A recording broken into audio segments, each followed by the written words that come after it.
حج مبارک بہت ساری یادوں کا ایک مجموعہ ہے اور امت کو یہ یادیں ٹرانسفر کرتے رہنا چاہیے، منتقل کرتے رہنا چاہیے۔ لوگ یہ سمجھتے ہوں گے کہ ہر عید، بقرعید پر، عید الاضحیٰ پر یہی ابراہیم و اسماعیل علیہ السلام کے قصے اور ان کے واقعات کیوں سنائے جاتے ہیں۔ میں کہتا ہوں مسلمانوں پر یہ واقعات سنانا واجب ہے، اخلاقی واجب ہے۔ اس کی وجہ یہی ہے کہ وہ اپنی آنے والی نسلوں کو یہ یادیں تازہ کرتے رہیں اور ان تک یہ تمام روایات اور سنتیں نقل کرتے رہیں۔ ہمارے دین کا سب سے بڑا خاصہ یہی ہے کہ یہ تواتر سے چلا ہے۔ ہمارا دین جو ہے سینہ بسینہ اور سلسلہ بسلسلہ چلتا ہوا آیا ہے۔ اس لیے ہم سب کو چاہیے کہ ان ایام میں اپنے اپنے اولاد کو، اپنی نسلوں کو ان کی یادیں بتائیں اور یہ تمام واقعات بتائیں کہ کیا ہوئے تھے۔ میں تفصیل میں نہ جاتے ہوئے آج کے دن کا ایک عظیم پیغام آپ سب تک پیش کرنا چاہوں گا۔ بقرعید میں ویسے تو تفصیلی جو واقعہ ہے وہ یوں ہے، اس کا میں اجمال بتا کر کے اپنا میسیج دینا چاہتا ہوں۔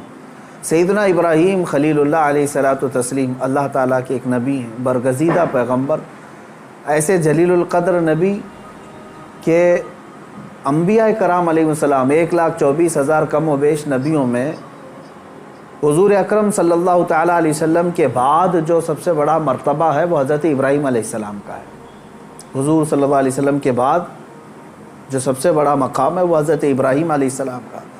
سیدنا ابراہیم علیہ الصلوۃ والتسلیم کی اولاد نہیں تھی۔ آپ نے تقریباً 90 سال عمر پائی اس وقت تک، بلکہ آپ کی عمر اس سے بھی زیادہ ہوئی۔ جب آپ کی عمر پاک 90 سال تک ہوئی تب تک کوئی اولاد نہیں تھی۔ آپ کی زوجہ ایک حضرت سارہ ہیں اور دوسری حضرت ہاجرہ ہیں۔ پھر روایات یہ بتاتی ہیں کہ 100 سال کی عمر ہو گئی لیکن حضرت ابراہیم علیہ السلام نے دعا کرنا نہیں چھوڑا تھا۔ یہاں سے یہ پتہ چلتا ہے کہ بندہ مایوس نہ ہو۔ ویسے تو 70 سال 80 سال مرد کے ہو جائیں تو وہ اپنی اولاد ہونے سے مایوس ہو جاتا ہے کہ اب میری عمر نہیں رہ گئی، لیکن وہ خلاق کائنات جسے چاہے عطا کرے۔ جب وہ حضرت مریم کو شوہر کے بغیر ان کو بیٹا دے سکتا ہے اور حضرت صالح علیہ السلام کی پتھر سے اونٹنی پیدا کر سکتا ہے، تو وہ پھر مولا تعالیٰ 90 سال کیا 100 سال کے بعد بھی چاہے تو اولاد عطا کر سکتا ہے۔ دعا کرنا ترک نہ کریں۔ حضرت ابراہیم علیہ السلام کی دعا قرآن پاک میں موجود ہے۔ آپ یہی دعا کرتے تھے، رب ہب لی من الصالحین، اے اللہ مجھے صالح اولاد عطا فرما، صالحین میں سے مجھے نسل عطا فرما۔ حضرت ابراہیم علیہ الصلوۃ والتسلیم کی اس دعا کو قرآن پاک میں بھی آپ تلاوت میں پائیں گے۔ حضرت ابراہیم علیہ الصلوۃ والتسلیم کی اس دعا کو اللہ تبارک و تعالیٰ نے قبول فرمایا اور پھر اللہ تعالیٰ نے ارشاد فرمایا کہ ہم تمہیں ایک بیٹا عطا کرتے ہیں۔ وہ کیسے معاملات ہوئے یہ بھی دیکھیے۔ حضرت ہاجرہ حضرت ابراہیم علیہ السلام کی اہلیہ، وہ گھر میں موجود ہیں، کچھ فرشتے آئے اور فرشتوں نے آ کر کے بشارت دی کہ اللہ تبارک و تعالیٰ تمہیں بیٹے سے نوازنے والا ہے۔ تو کہنے لگی کہ میں اتنی بوڑھی ہو گئی ہوں، ان کی خود کی عمر 90 سال کے اوپر کی تھی، کہا اتنی بوڑھی ہو گئی ہوں، کیا مجھے بچہ ہو سکتا ہے؟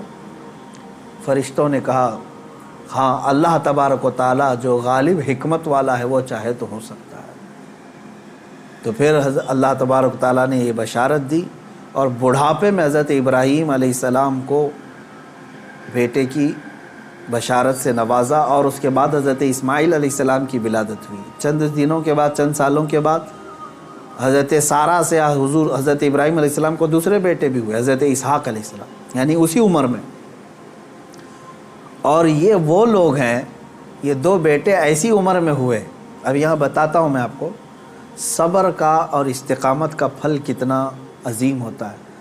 100 سال تک ابراہیم علیہ السلام صبر کرتے رہے اولاد کو، اور اس کے بعد اللہ نے اولاد دیا، 2 بیٹے دیے، ایک اسماعیل علیہ السلام اور دوسرے اسحاق علیہ السلام۔ ان دونوں نبیوں کے بارے میں اگر میں آپ کو بتاؤں، اسحاق علیہ السلام وہ نبی ہیں حضرت ابراہیم علیہ السلام کے وہ بیٹے ہیں جن کو اللہ نے نبی بھی بنایا، اور ان کی نسل میں 30,000 سے زیادہ نبی پیدا کیے تقریباً۔ بنی اسرائیل پوری نسل جو ہے وہ اسحاق علیہ السلام کی نسل ہے۔ اسحاق علیہ السلام کے بیٹے یعقوب علیہ السلام، یعقوب علیہ السلام کے بیٹے یوسف علیہ السلام، یہاں سے پوری بنی اسرائیل چلی، اس میں ہزاروں نبی آئے۔ ابراہیم علیہ السلام کو ایک بیٹے اسحاق علیہ السلام کی نسل میں سارے نبی عطا کیے، اور دوسرا بیٹا جو اسماعیل علیہ السلام عطا کیے، ان کی نسل میں تو سید الانبیاء حضور صلی اللہ علیہ وسلم آتا ہے، محمد الرسول اللہ صلی اللہ علیہ وسلم علیہ افضل التحیت و اکمل التسلیمات۔ تو یہ حضرت ابراہیم علیہ السلام کی دعا کا نتیجہ تھا، اور صبر اور استقامت کا۔ آج جو مجھے پیغام دینا تھا وہ یہی ہے۔ میں نے آیت کریمہ بھی خطبے میں یہی پڑھی۔ بے شک وہ لوگ جنہوں نے یہ کہا اللہ ہمارا رب ہے، ان الذین قالوا ربنا اللہ، بے شک وہ لوگ جنہوں نے کہا اللہ ہمارا رب ہے، ثم استقاموا، پھر اس پر جم گئے، یہ ہے استقامت۔ استقامت کہتے ہیں ڈٹے رہنا، جمے رہنا۔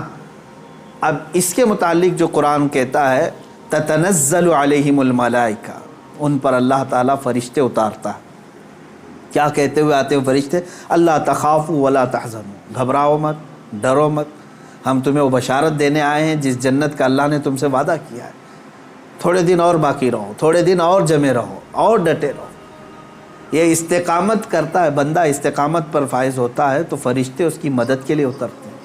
ہاں اتنا ہے کہ ہلا دیے جائیں گے، تمہاری خواہشات کے خلاف معاملات آئیں گے، تمہارے نفس کے خلاف معاملات آئیں گے، اسی پر جمے رہنے کا نام استقامت ہے۔ اور استقامت کا معنی اتنا عظیم ہے کہ صوفیہ اکرام نے کیا فرمایا معلوم ہے؟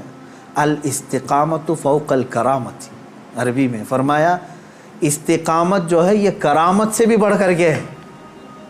لوگ کہتے ہیں نا کرامت، کرامت کا مطلب اکثر لوگوں نے ہی سمجھا کہ وہ انہونی چیز دکھانا، یعنی جو ایسی چیز جو کو دیکھے ہی نہیں پائے، ہوا میں کوئی اڑ کے دکھا رہا ہے، پانی پہ کوئی چل کے دکھا رہا ہے، تو اس کو بہت سارے لوگ کیا سمجھتے ہیں؟ یہی کرامت ہے۔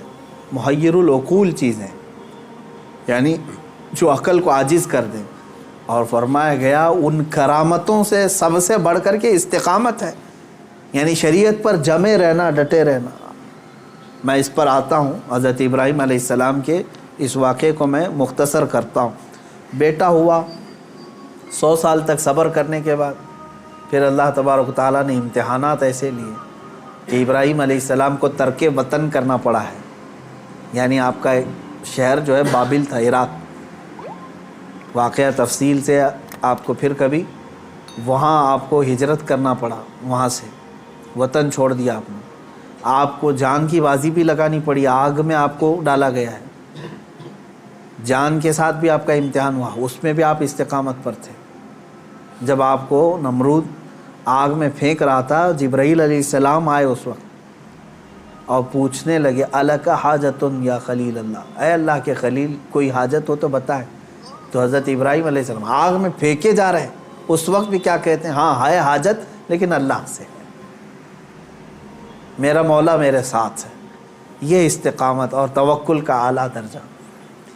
تیسرا جو ہوا آپ کے ساتھ وہ اولاد، اور آپ کو یہ بھی میں بتا دوں کہ اب اولاد دیا اللہ تعالیٰ نے، پھر حکم یہ فرمایا، خواب میں حضرت ابراہیم علیہ السلام کو یہ کہا گیا کہ آپ اپنے بیٹے کی قربانی دیں اللہ کی بارگاہ۔ لیکن ابراہیم علیہ السلام نے خواب میں دیکھا تو اس کے بدلے میں آپ نے جانتے ہیں تقریباً آپ نے 100 اونٹوں کو ذبح کر دیا، اونٹ ذبح کیے۔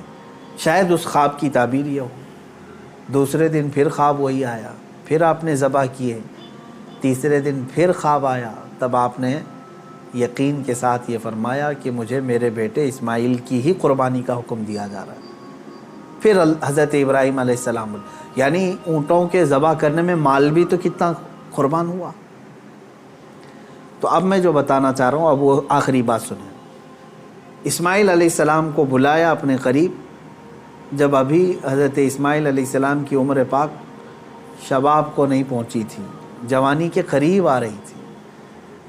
بلا کر کے کہنے لگے کہ انی ارا فی المنام انی اذبحک، اے اسماعیل میں نے خواب میں دیکھا ہے اور اللہ کا حکم یہ پایا ہے کہ میں تمہیں ذبح کر رہا ہوں، تم کیا کہتے ہو؟ حضرت اسماعیل علیہ السلام نے کیا کہا؟ یا ابت افعل ما تؤمر ستجدنی انشاء اللہ من الصابرین، اے میرے والد گرامی آپ کو جس بات کا حکم دیا گیا ہے وہ کر جائیے، آپ انشاءاللہ آپ مجھے صبر کرنے والا پائیں گے۔ اسماعیل علیہ السلام بیٹے کو کوئی یہ کہے، اب یہ اسی کے لیے شاعر نے یہ کہا ہے، یہ مکتب کی کرامت تھی کہ فیضان نبوت تھا، سکھائے کس نے اسماعیل کو آداب فرزندی۔ ہاں بہرحال اب جو معاملہ پیش آیا وہ پتہ ہے آپ کو، حضرت اسماعیل علیہ السلام کو لے گئے مینا میں، وہ جگہ آج بھی باقی ہے جہاں حجر اسماعیل کہہ کر کے ایک پتھر رکھا گیا ہے، وہاں پر اسماعیل علیہ السلام کو لٹایا گیا۔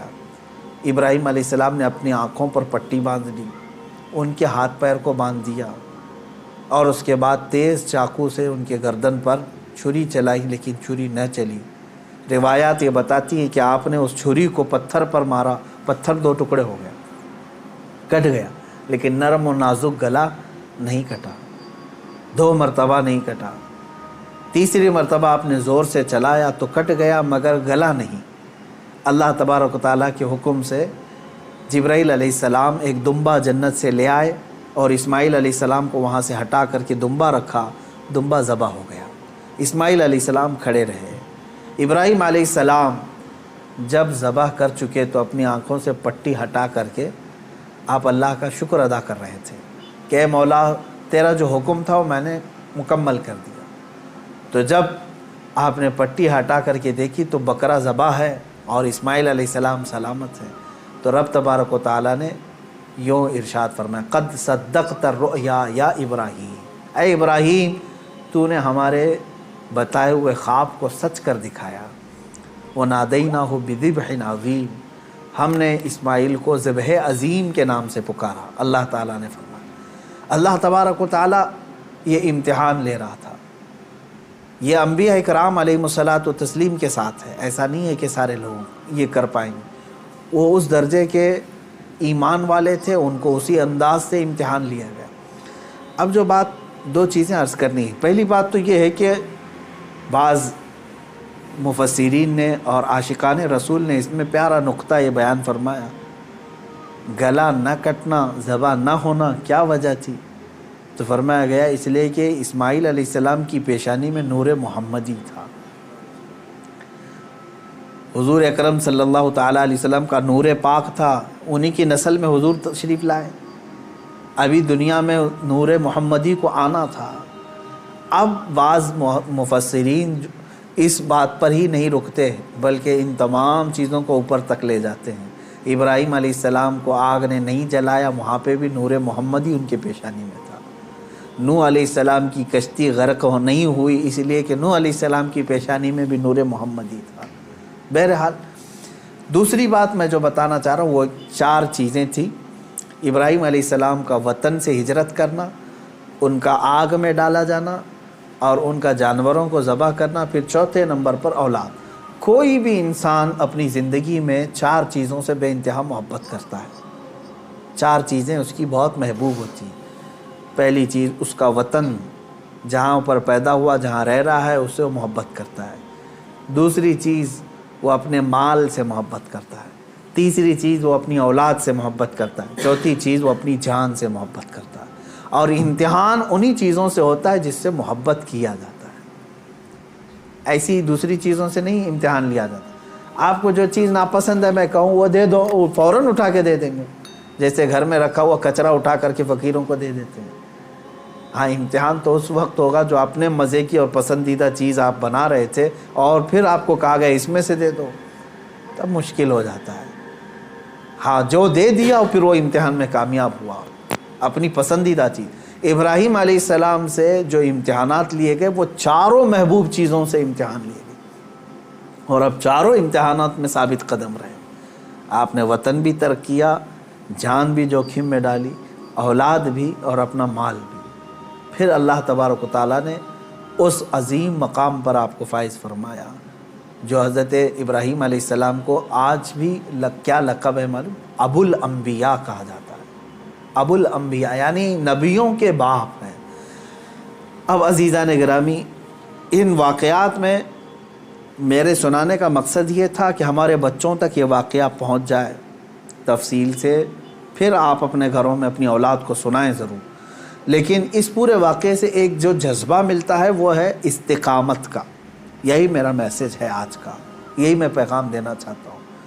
آج کے دن میں اتنا ہی کہوں گا کہ آج جانور ذبح کر کے گوشت کھا لینا اور اپنے آپ کو خوشیوں میں گوشت کے الگ الگ ڈشیں بنا کر کے عید میں مشغول کر لینا، یہ عید کا مقصد نہیں ہے۔